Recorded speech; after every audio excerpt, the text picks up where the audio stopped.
This has been the craziest record yet. We're doing crazy shit with puppets. We're doing different zooms and focuses. Lights are changing, and water is falling from nowhere. But that's the thing. When energy, like all this... There's a lot of energy. There's a big... Theater. Kid. Energy. Welcome to Big Theater Kid Energy, your least pretentious theater review podcast. I just went and saw Brian Henson's Pop It Up at the Ricardo Montalban Theater in Hollywood. Pop It Up is like if you took Whose Line Is It Anyway and you mixed it with the Muppets. And today, as my guest, I've got Estelle. Hi there. Thank you so much for having me. You maybe have a few wardrobe choices you'd like to run through today. Sensible pearls. Less of an outfit and more like accessories. Come on now. I am worried about the cultural appropriation implications. Next outfit. Kermit. Hey, thanks, the Big Theater Kid Energy, Ryan Garcia Jr. No problem, Ryan! It's my time now. I went and saw this show with a very good friend of mine. This person is an actor, comedian, filmmaker, and mixed media creative, and has basically worked in every position of a film set. But she really found her calling when she united with the absolute star power of the person you already met, Estelle, the taxidermy fox puppet. I know she doesn't like to go by that, but that is accurate. And here now is Estelle herself, as well as her partner, the uniquely talented, alive human, Malie Mason. Hello, Ryan Garcia. Hello, Malie. How oh my gosh, are you? Such a pleasure. We have known each other since you were but a young adult. A wee lass. When you were just starting to get your comedy roots. It was my first LA. time ever doing stand-up, and Wow. I loved stand-up. I did stand-up for like 10 years. I did stand-up from like 18 to like 26, 27. At the time, I really wish I knew that I had like other options. Do you know what I mean? To like do comedy other than just stand-up? Yes. Well, other than like just stand-up like in that way. Because like I just like don't really, I like being out late like dancing with my friends, but I don't like being out late like sitting with a bunch of like dudes with graphic tees like talking about how much like they hate their moms, you know? I'm like, I could have just stayed in my hometown for that, you know? Right, and especially when like stand-up in that like format is, at least at like the beginning, it's you just doing stand-up for a bunch of other stand-ups. Yeah, yeah. Like when you're getting your feet wet, when you're doing... I was even telling like I was talking to this comic like way back in the day when I was still a freaking like teenager, and you know, he's just like, if you're not out at the clubs every single night and like you're not doing it, then like you're not a stand-up. Like so much of like that kind of culture was like going around, and I also come from a dance background, so I'm like, oh, it's true, like if you're not dancing, like you're not a dancer, blah, blah, blah. And then so it started to become like not fun, and if you're not having fun, then you're not able to, number one, just like enjoy, but number two, you're not able to get into the next level of like your work, because it's like having fun is really just like surrender. And as they always say, if you're having fun, the audience is having fun. It's contagious. It's like my least favorite note from a director. I'm like, I get it. No, the least favorite notes are always the most helpful. It's like, I know that. It's They're also like, like they say, just like, have fun with it. You're like, okay. When someone says to you, like, that's a cliche, I'm like, it's a cliche for a reason. Yeah. Because it works. Yeah. You were going to talk earlier about something, about Yes, either we're talking about monitors. Yeah, right, because you love it. Well, but that's also a big part of the show that we saw, of Puppet Up. Oh my God, that we're was going to get such to a Puppet good Up, but show. you wanted to say something about monitors, which I will say. So I have a monitor in here now. Not everyone knows what that means. I don't actually want my camera to see it. I don't want my camera to see it, because then it goes crazy, like into like seeing itself and seeing itself and seeing itself and seeing Right, it itself. gets confused and it starts to have an existential crisis. And I don't want my camera to like decide maybe I'm not a camera. Yeah, no, we need it to focus right now. Literally. And but it's basically, it saved me in the studio, because as you know, I do everything by myself here. Yeah. Just the same way that you do a lot of your things. It's incredible what you have done here. Like I am like there's actually no comparison. Like I feel like I like crackle. That's a word I'm saying for this. I crackle my way through kind of my work, and it turns out okay. But like this looks great, and I'm really inspired, and I'm gonna need a full gear list. I'll give you a full gear list. Maybe I'll make a full video of like, how did Ryan build his studio look? You should. But you do everything on your own too. Like all of the stuff that you and Estelle do together is basically, for the most part, you and Estelle. It's a lot of me. Yeah. Oh, it's mostly you, Estelle. Not mostly, but I'm the one who, you know, is in hair and makeup, which I don't even need. But I'm on camera, and we're a team, yeah. And I enjoy working together, but I definitely, I'm out here talking about meditation, affirmation. I have my band of roadkill friends, the cast of roadkill, and we all have a really good time. So it's a group effort. Now, you say you don't really need hair and makeup, but I do realize that most recently you had a hair restoration therapy that was very public, so I don't feel like I'm out of line for talking about that here. No, you know, sometimes my limbs decay a little bit and they fall right off. And then I sew them. Right. I wanted to ask you a question because, like, you know, you starting your comedy career in LA at 18. I feel like you've really developed such a very like unique and specific point of view that is so just like once I see. Like, I can see something and go, I know exactly who that is. That's Malie. Malie did that. So, like, what got you into, like, you a lot of, like, VHS type look with your shooting? Like, what got you into your aesthetic? I don't know. I really kind of spent actually a lot of time being like, no, like, you can't do that. And because I'm like, oh, I haven't seen that before. Like, I don't know if, like, that's right. Like, I'm not a professional. Like, what do I know? Right. But then once I kind of was like, actually, okay, so it's like I spent so much time like making things like for other people, and like I pitched a lot of things that I really were great and thought were great, and people, almost every single person was like, like obviously we're not doing that. They're not into it. You Oh, they know? were like, this is a joke. They were like, that's So weird. so weird, and or just like they don't get it, and so I was like, oh, and then, but then once like all those jobs like didn't work out, like all I had was kind of just like myself. Wherever you go, there you are. Yeah, I had myself and just like some of my puppets that of like things that like haven't gone yet. And I was like, dang, I feel like I like haven't even like started. And I was like watching this David Bowie interview, and it was like, you have to be careful doing work for other people because it's oftentimes your worst work. And I was like, I haven't even like done anything. Like I haven't even started. And so I'm like, you know, I've already failed or like been fired or a company is dissolved. Like, so I'm not gonna like fail because I like did something for someone else. You know, I'm like, I'm going to fail Right. because I released something and everyone hated it. Yeah. Oh my God, that scared me. It's water though. But it's like, why does it sound like it's falling on us? It does sound like that, but I don't think it is. I think it's just, okay, we're okay. I thought that a light was going like. I thought it was okay, this has been the craziest record yet. We're doing crazy shit with puppets. We're doing different zooms and focuses. Lights are changing, and water is falling from nowhere. But that's the thing. When energy, like all this. There's a lot of energy. There's a big Theater kid. energy. Everyone hates us. So, yeah, you're like, why not bet fully on myself? Yeah, speaking of everyone hating us, let's talk more about my work. Just kidding. Let's talk more about your work. It was like, so, you know, it was just kind of like things I really liked, like things I thought were funny that I kind of thought that no one else maybe like thought was funny. And so then when I started, like literally these seconds, because I was like, okay, I have like enough of my savings to like survive in LA for like 2 more months. Right. And so I was like, okay, you know what? What's the worst thing that could happen? I like go home, get a restaurant, start an artisanal candle company, which I actually found out was way harder than what I actually do. But so literally no shade to people who do artisanal candles because I tried. And they actually are available in the shop. Hey. Yours? Wow. But because I was like, what am I going to do? Have artisanal candles? And I was like, honestly, I could. that actually like that's a download, Yeah. you know? And I'm like, because I think about like, what's the worst case scenario? And then like, I think of the worst case scenario. I'm like, that's not going to like that's kind of slay. Like, that's kind of cute. That worst case scenario. Like that wouldn't be so bad if that happened. But then I was like, okay, I have like a little bit of time here. I'm just going to like do all the things I wanted to do. I'm just going to like pick back up. I had like a little ceremony in my apartment, and I was like, turn off all the lights, like lit a candle, and like, you know, was like, all right, my art, I've neglected you for a year. I promise. Ooh, the water is good. The water's good. I know, the trickling. water's really happening. Yeah, but if you guys can hear the water, It's crazy because there's so much flowing water in a lot of the stuff that Estelle does. It's one of the So biggest you themes. are like a super powerful being that's bringing like this flowing And water my energy. name, Malie, well, it's pronounced like Malie. It's in Hawaii. It's calm waters, peaceful waters. Jeez. And you know, like who doesn't love a peaceful lagoon? It also kind of sounds like a giant's peeing right behind us. Yes, which is also amazing.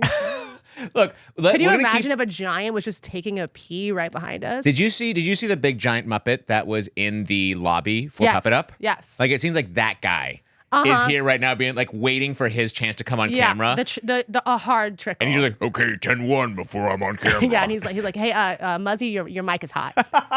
What? No, wait. Your mic is hot. Hey, can we get someone to turn his mic on? No. It's fine. He's done. Yeah, okay, yeah. well, now he's done. Now he's Almost all pooping. done. Now he's pooping. They say not to push it. Gotta let it just come out natural. It's true.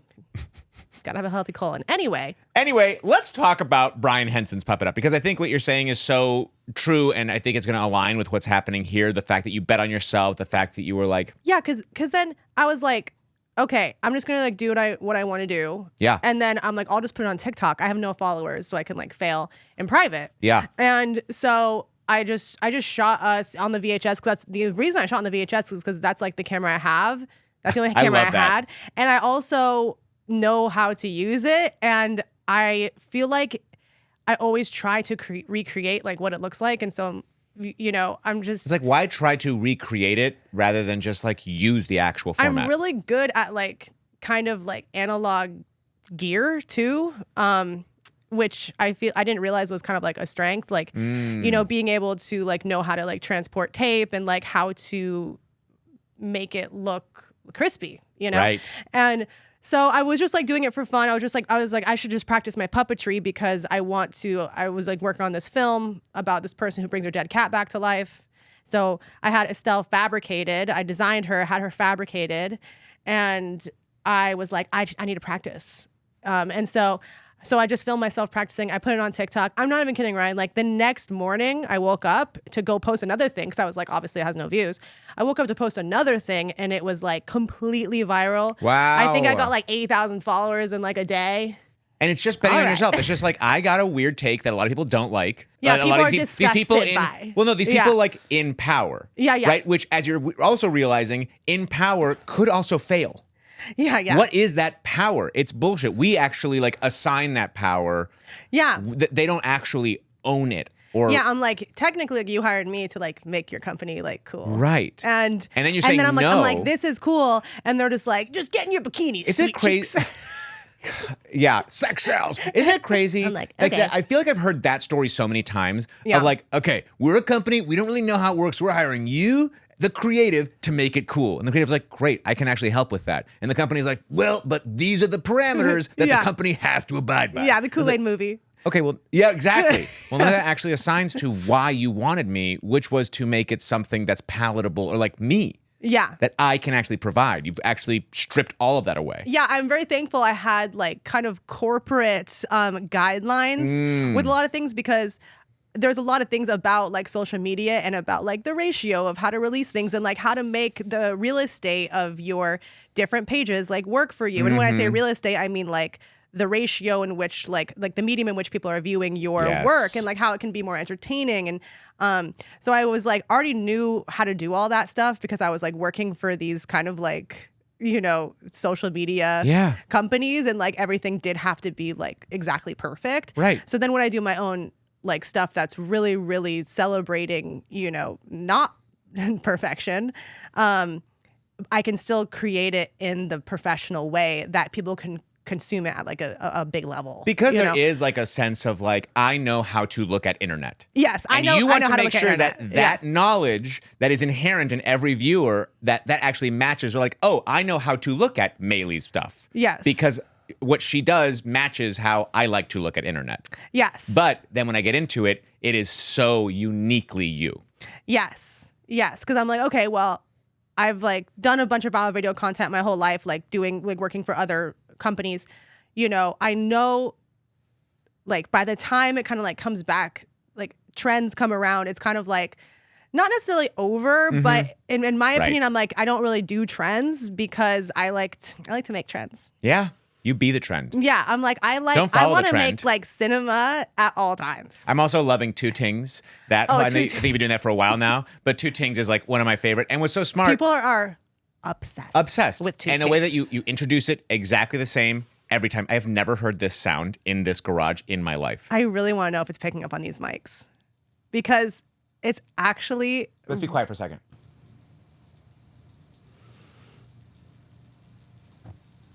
I'm just gonna look really quick Yeah, and make sure it's not just like pooling.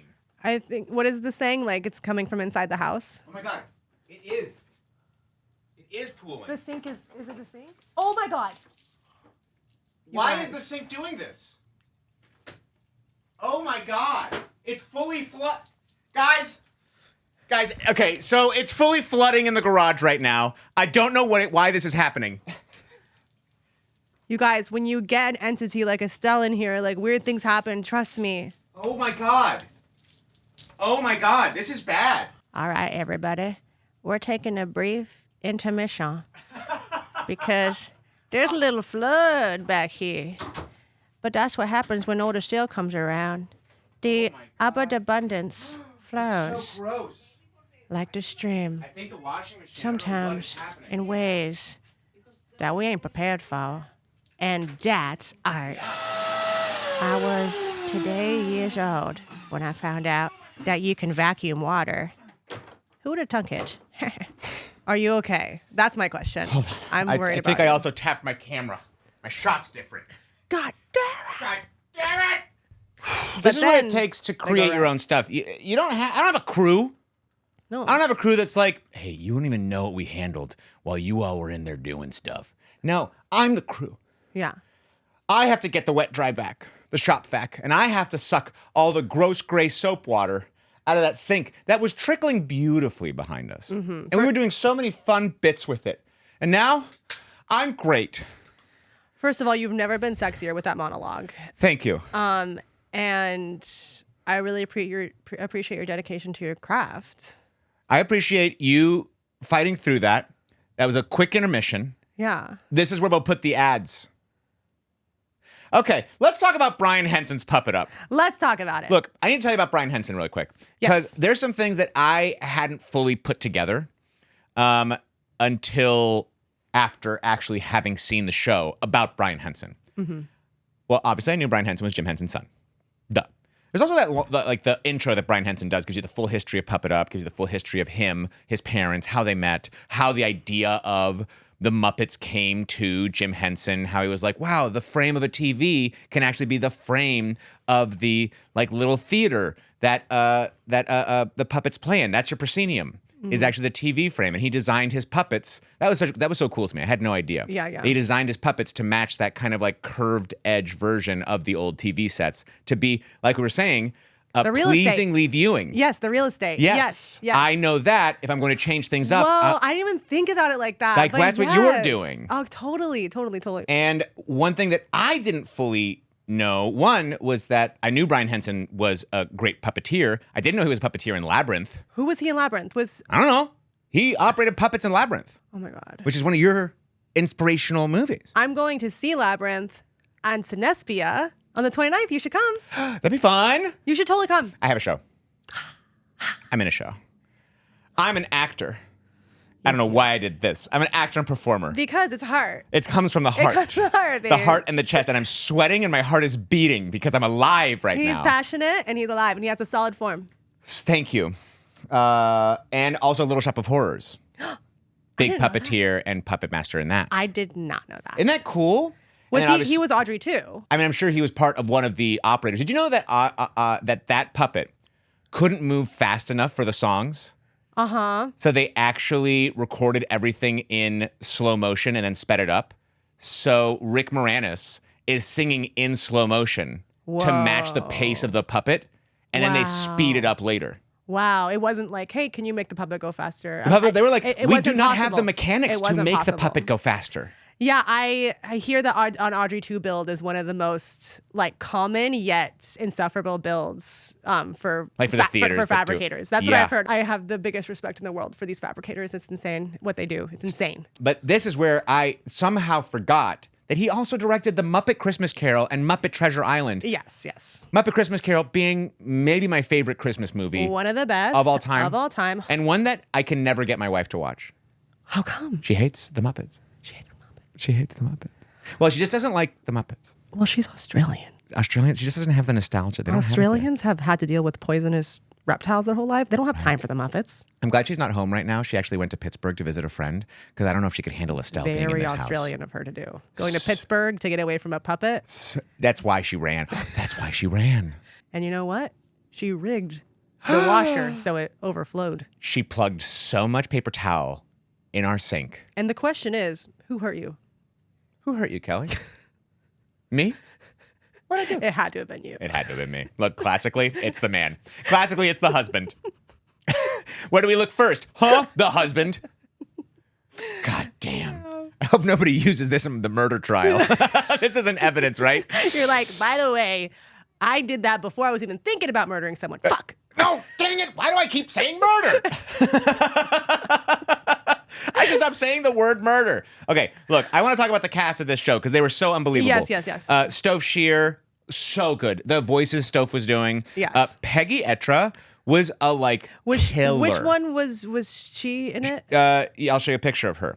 This is Peggy Etra. Oh my God, she was I don't want to say was my favorite, but because every single person I was like, oh, they're my favorite. They're my she was favorite. unbelievable. Just like very grounded, very just like. Also, Sarah Oh, wonderful. Grant Bacchioccio, Alan Troutman, who was really great, and Ben Schrader, who I actually know. His wife, Gwen Hollander, was also at the show, and he was in Book of Mormon. He works at the Henson Company. He designs puppet stuff, and he was one of the puppet. He wore the little beanie on stage. Amazing. He was the waiter in one of my favorite scenes where there were two different tables, and the waiter having to go between the two tables. Was hilarious. And the whole thing is hosted by Patrick Bristow, who's an incredible improviser and improv teacher, actor. You've seen him in everything, Seinfeld, all sorts God, of. he ran a tight ship on that stage. He did. I'm doing the Roadkill dating game at Bob Baker. I know, on the 15th. Yes. And they did a dating game kind of little splice there. And, I'm watching the real dating game to get inspo and stuff. And I'm like, they run the tight ship too. They're like, and that's all the time. They're blah, blah, blah. It's exactly 5 minutes. Da, da, da. And I'm like, you got to have a host that's that good. Mm-hmm. And he just, he's a pro. He's such a pro. He's such a pro. It's obvious. And he had it's the best of the best at this show. It's the best of the best. One of my favorite bits that he did with the musical director, Willie Etra, who was playing piano and playing the backup for their little improv songs they would do as well. Yes, that was He would do great. the thing of can you play a song that makes me sound cool as I walk down? And then he played dun, dun, dun. And you could see Patrick just go, oh no. These such as little bits that he was building in that were clearly the show's been around for 20 years. Has it? Yeah, Puppet Up. Puppet Up? Puppet Up has been around for 20 years. Oh my God. And it's because Brian Henson went and talked to Patrick Bristow and said, I want to make this show. Let me show you how we do it. And after seeing how they do it, which is a camera set at the height of the puppeteers so that they can hold the puppets over it and see monitors to see what the puppets look like in the monitor, but still be able to stand underneath them. Yeah, because I remember Brian live was in front of saying, us. that's how we puppeteer. That's how we puppeteer. And so I'm like, the Henson lore is their policy, I want to say, is so for a reason. And it's so this is exactly how we puppeteer because this is exactly how this is how we do it. Yep. This is our policy. And yeah, I just think, and also just being able to see it on the monitor that was projected on the big screen and also seeing how the performers were performing was really fun. Did you find yourself, so we're able to see it all, right? We can see the camera that's center stage watching our puppeteers, holding the puppets up above their heads, and we can also see the screens that's just showing what the puppets are doing. Mm-hmm. Did you find yourself more looking at the screens or more looking at the puppeteers? Kind of a little mixture of both. Because you were also front row. Yeah, okay. So actually, I've been dying to get a Puppet Up forever. And I was like, oh, next time they come, I'm definitely getting tickets. But for some reason, there's always not been a good time. And then so this time, the second I saw the announcement, I was just like, okay, the first day, I'm I'm getting front row, center. And then they reach out to me and they're like, hey, we'd love for you to come. And I was like, oh, really? You guys know who I am? Yeah. And then you asked me to come, you're going to be there. I'm like, holy crap, the freaking blessings are stacking right As now. we're learning today, when it rains, it pours. Yeah. When More it rains, water it metaphor. floods. Yeah, when it rains, you have to move. Your house is broken. The plumbing is backwards. I know, that's so cool, the embarrassment of riches that you have with Puppet Up now. I know. And a couple of years ago, I was like, that'd be so cool if I could go to that one day. And then they're like, will you come? And I'm like, yeah. Oh my God, are we the same person? I'm like, Okay, this is freaking crazy. It's kind of crazy though, like we were saying. But what was so cool is also, so the whole show is set up that Patrick Bristow, first off, Brian Henson comes out and explains the lore and how the show's going to go and where the show came from. And then Patrick Bristow comes out, introduces all of our puppeteers we've already introduced to you. And then you see a massive wall of puppets behind him that they can choose from. So fun. And I was like, how are they going to get through all of these? Right. And then it's like the basic kind of short form improv that you would see, kind of just like improv games. And a whose line is it anyway? Mm-hmm. And it's just that, and it's always audience suggestions for everything, which can be hit or miss. And that's where I thought Patrick was actually like the most pro, is this audience. By the way, there was a raising of hands at some point. Most of them had seen Puppet Up multiple times. Mm-hmm. So I think this audience was like, all right, I have a great funny idea for what I'm going to say. Regardless of what they ask for, I'm going to say rectal exam. Yeah. And I'm like, guys, you don't have to be funny with the suggestion. No, when people try to be funny with the suggestion, people are like, Disneyland on mushrooms. Everyone says that. And it's like, okay. And you know what? I ate it up. And you know what? I ate it up. You can see that the performers are just like, I never know. okay. I never do. I never call out anything. I tried I'm once. always like, Well, there's no time to think I'm like, because, you're by the way, dumb. these people have already been thinking like, I'm gonna say herpes. Like they've already thought about that before they showed up tonight. All my friends are gonna. Who thinks that? I they're can more never think that performing far for their ahead. friends than they are actually trying to assist the improvisers. I haven't thought about it like that. Yeah, they're like, good, check it out what I'm gonna say, and then they go herpes. I said herpes. And they got like there was an angry audience of like what they were calling out. They were like, an erection that lasts for longer than 4 hours. No, people are really obsessed with penises. Seriously, Freud? Guys. Anybody? Guys are obsessed with penises. Freud available? So obsessed. You know, it's like people get so raunchy in these shows. It's I like know. it's so funny. It's actually I dare say, it's like, especially, you know, talking about the Muppets. I know it's like an adult show, but when you think of something that's actually really simple and really basic, usually that is a great place for improvers to go, because like there's so many weird nuances. Like I remember I saw this scene once of these improvers like taking tickets for someone to go into a parking lot, and it was like the funniest thing I've ever seen. Allow for the simple like to become weird. Yes, because we can't like start weird. because like actually like I mean, I have this theory that like everyone's like really funny. Like the more normal you are, like the more funny you are, but like you just like don't know it. Yes. Or just like you don't have like comedians, I feel like just like have a gaze that they like funnel it through, you know? Mm-hmm. And I'm like, just like let the gaze happen, dude. Can we just let the gaze happen? For once. I've been saying this for years. Yeah. All that to say, I thought Patrick, that's where we saw Patrick really be a pro. Yes. In the way that he Very important what he was negotiated doing. with this audience and quelled them without stymieing them. Totally. Like not shutting them down and being like, guys, stop being idiots. He never went there, which is what I wanted to say. It was just like, okay, we did the last show. We've done enough herpes. We're moving on. Okay, guys. Haven't you guys seen the billboards hanging around here? Get an STD check. And I also thought the improvisers did so great, especially they were like incredible. I think that one of my favorite ones was that waiter scene. That was so funny. But also Because just the like, puppet choice, so the waiter scene was I couldn't believe the puppet so choice. they basically had to have two tables, right? Mm-hmm. And there was the waiter in the middle. Obviously, everyone's puppets, and they choose random puppets, right, for Mm-hmm. each one. And one of the couples, both couples had to be dealing with some problem, Yep. right? And one of the couples were like, they were on mushrooms for the Mm-hmm. first time together or something like that. And the puppet that they chose for the mushrooms was this cat with these ginormous glossy eyes. And literally, I think it was maybe the biggest laugh of the whole show. Like the puppet just like looks at the camera and its eyes. And just- it was just like, directly at camera for a good 60 seconds. And then, because we could not stop laughing. unmoving. And then the hand just of the puppet came up and just went and touched his face. Is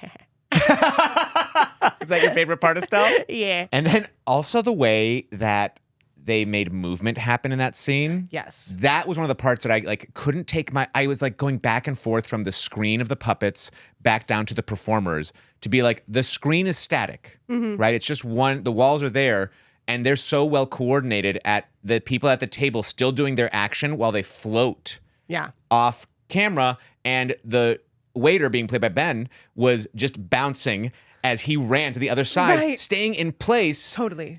But by them moving, that's already created the motion while he's alone in the frame. They have training, right? Yes. How long do they train? Do you know? There's actually something interesting about that because so there was the idea when they started this. So at the very beginning of it, it was that they actually used puppeteers that were trained for Right, because however that's long. what I thought it was. And then at those first. puppeteers were then trained by Patrick in improvisation and like what the rules of improv were. But now I think like Ben, while he does a lot of puppetry, doesn't come from the world of puppetry like a lot of these people. He comes more from the world of, I believe, comedy and all that. So he had to train more in the puppeteering, Right. as well as they are. So I don't know exactly how long the training is, but like it's all dependent on where they come from. I also love they improv songs. Yeah. They also I really, really liked when they did like the Henson like throwbacks. that's what I'm going to talk about, right? That was huge. When they were, because it was the actual audio. So they were like 3 scenes that were actually like an homage to original Jim Henson scenes. Yes. And they would build it up, set it up, have puppets that look like from that era, and do it with the audio, but then performing live. Yeah. The physical. There was so much. Like there was like, when Wind machines. like there was so many acts of things. Yes, so too. many things happened. Like after when intermission happened, I was like, what? It's not over. And they're like, no, it's just intermission. I'm like, oh, thank God. Yeah, we just saw 25 different setups. I know. But yeah, the classic Henson stuff, the everyone knows it's windy was really, really fun. That one was so great. And the thing that I think is so, we were just talking about And also, a I've grown accustomed simplicity. to your face.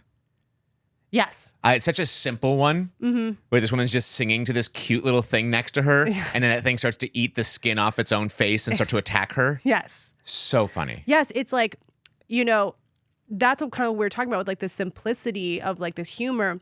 It's like, there's just like so many funny things just like all around us all the time, just like in the air, just like everything. And then how like, Henson's even like their super, super early stuff, like before they're the Muppets, like the Wilkins coffee ads from like the 60s, that like one of the first Jim Henson jobs. Like they're just like so, they had to be like 2 seconds basically. And they're so funny and just sharp and easy. And it's like, I feel like comedy is kind of like love. It's like you can't understand it until like you're just in it and you're laughing or you're loving. Like you can't like you can read about people doing it. Yeah. But you can't like feel it unless like you're so present, and you can't really I feel like maybe I'm wrong, like I'm not an expert, but you can't really explain like why something is so funny. Tracy Morgan had this like little interview that I thought was so great, where he had the difference between comedy and funny. Where it's like people can do comedy. Like you can learn how to do comedy. You can't learn funny. Right.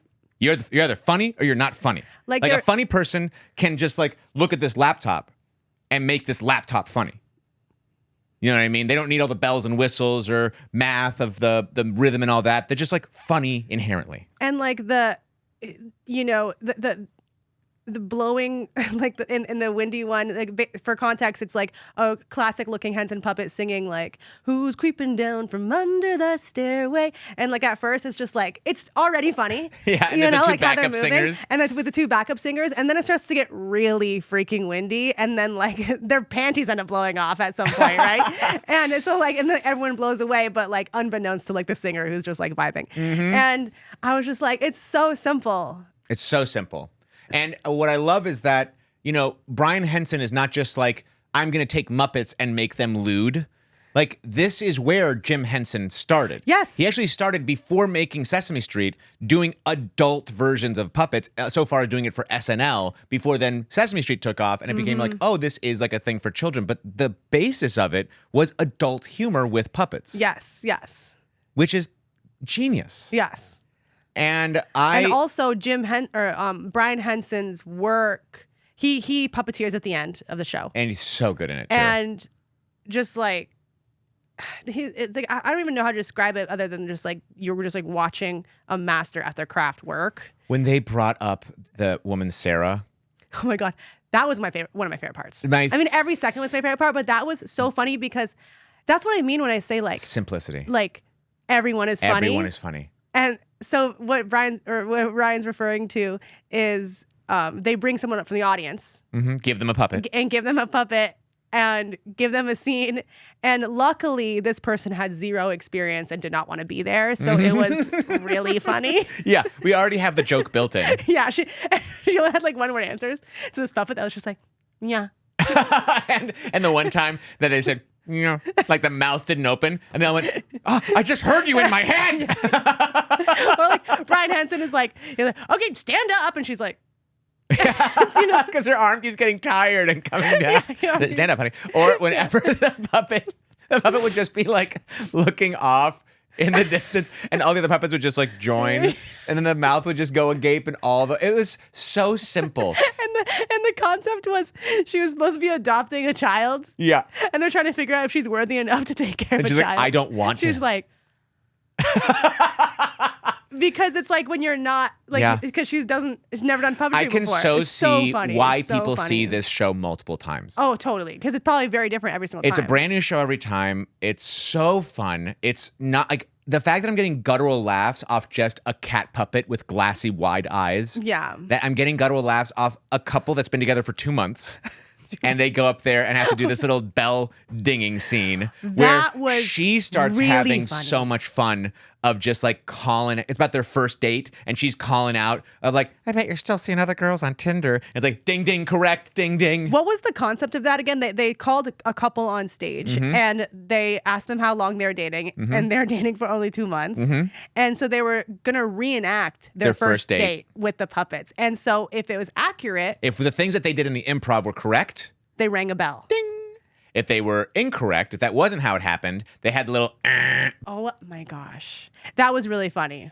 so funny. And she was eating it up, making fun of this guy that she's Like been with for definitely 2 they months. made out or something after that. They kissed for the first Oh time. yeah, that brought them closer together. 2 months? It really brought us all closer together. It's 6 months earlier than I would kiss somebody for the first time, but I would kiss 2 months someone. is 6 months earlier than you would kiss somebody for the first time. Yes, but after that I would have kissed. What do you mean? My parents are watching this. I'm just kidding. Oh, I see. You've never kissed a man unless you've been together for 8 months. Yes. Yes, because you are a I'm virtuous. virtuous human being. Yes. I get it. Mom and dad, you heard it here maybe multiple times. Yeah. What else I want to say about this show other than like it was just like I had no idea what to expect. I Yeah. understand the title now. Puppet Up is like make it up, fuck it up. Like there's so many things that Puppet Up stands in for. Yes. Well, also, when you put on your puppets, they call it like puppet up. At least that's what I call it. Oh. I don't know if that's like a known thing. So but it's really got multiple meanings. yeah. And I kept going pump it up, pump the jam all day that day. That's perfect. Pump it up. There it is. I just had so much fucking fun. Like I think I was laughing from the start to the finish. Definitely go see Puppet Up. If it's still in LA for another weekend, and also it travels around. It's been going for 20 years, so it's going to keep going. They're gonna have new improvisers come in. The singing was incredible. The bits that they do. And also just like, you know, I know I've said this before, but like seeing masters at their craft is like really, really fun. Like when we go see like a Bob Baker show, it's like a different type of puppet show, but I'm like, oh, this is mastery, like held in time in a way. And you get to see Brian Henson like do puppetry, which is like, you know, when he comes on stage, it's just like, Yeah. I don't know. It's like the energy is really like, oh, this is like everyone is very connected and engaged. Like this is a professional, like fun. Like this is professional fun. Do you if you were to be in like a Christmas Carol or in a Treasure Island, and you know how like the comparison of Michael Caine is acting as if all the Muppets are people, but Tim Curry is acting as if he's a Muppet. Oh, Like that's how they're living in the world. Which one would you be? Would you be acting as if you are a Muppet like the rest of them, or like they are all real people like you? Definitely that they're real people. That's my style. Yeah, you're more the Michael Caine kind of. Yes, because I don't know. I feel like God, but Tim, like I guess it depends on what it is. Yeah. But I think that it's kind of like how I talk to kids. You know, it's like be like, "What up?" Yeah, Because like I've noticed that like I remember when I was a kid when people were like, "Look at you," I'm like, "Why are you being weird, dude?" why are you being condescending? And I really think that like with children's programming, I think that we just need to give it a little more integrity, you know, and like trust that, you know, people know, like kids are able to comprehend like jokes. Yeah. And, like hardcore love and hardcore fear, and be able to use that in their lives. Yeah. And not dumb it down. Speak to them like equals. Yes. And that's how when I do kind of things, like I'm like when me and Estelle do things, like I'm very just like, what do you mean by that? And she's like, well, that's why I'm telling it and you're listening to it. And I'm like, damn, I'm like, so true, Yeah. It's more of like a couple of indie equals puppetry. Yes. Yeah. It's like a very grounded. The mumblecore puppetry. Yes, it's like Duplass puppetry. I want to say I really noticed right now, like your posture has been so good this entire time. I look back at myself and I'm like sinking, and I'm like, well, tell me more about that, Malie. And I look back over at you, and you My have posture's not good. shifted from being here the whole time. Okay, so look, go see Puppet Up. I'm at a loss for like where we should be in the format, because everything went crazy today. Like you and Estelle brought in a torrential downpour of crazy. We're what we call pattern disruptors. Pattern disrupt. You done did it. Every time someone has a problem with you or whatever, you must always understand that you just disrupted a pattern in their brain, or like something happened that made something like, I'm out of my routine. It's never you. Right. Even if it's water. And you're just like, oh, I'm just a pattern disrupt. Like, I'm here. And the energy notices. Yeah, you're a damn powerful pattern disruptor, the both of you. Or it could have just been a serious plumbing problem. just a plumbing problem. Yeah. The coincidence is hard to ignore. Which we also have caused. Sorry, man. Shut up. And you have, I know you want to promote the thing on the 15th that's happening at the Bob. Go ahead. It has sold out, but oh, you can't promote it. I can't promote it. But show up. People always. I know, just sneak in. Show, and also just show up, because eventually, like, there's always a seat available. Even a sold out show, there's always seats available. So, Bob Baker Marionette Theater, August 15th. This is our third show at Bob Baker. They all sell out in like less than 24 hours. Wow. And I'm like, oh my gosh. Like sometimes, like I spend so much time alone that like I'm not sure, like live shows are just like my favorite way to, practice comedy. Yeah. And so I never like know how to gauge like if people care or if people are watching. But yeah, it sold out super quick, but we're going to do a lot of Halloween shows. Nice. I'm going to promise that, because I want to do some stuff. I want to make Halloween like the funnest Halloween we've ever done. Yes. And I'm not scrambling this year. I say that every year, but I'm Start working now. I'm going to start working after the show. Yeah, after the show. After the show, I'm going to start working. But August 16th, start working on Halloween. I am actually. Great. That's happening. Good. And so just stay tuned for that. But yeah, it's like literally a year ago, not today, but a year ago, when our show is going to be next week on the 15th, was our first show at this one random outdoor theater. It was like the most like stressful, like everything went wrong. Like the log fell off the stage. Like it was, but everyone like thought it was on purpose. And we were like, haha, yeah. And it was like the best show. And Mary Fagot, who is the creative director at Bob Baker, came to the show and was like, asked me to do some Bob Baker stuff. So that was exactly a year ago. I got to connect with them.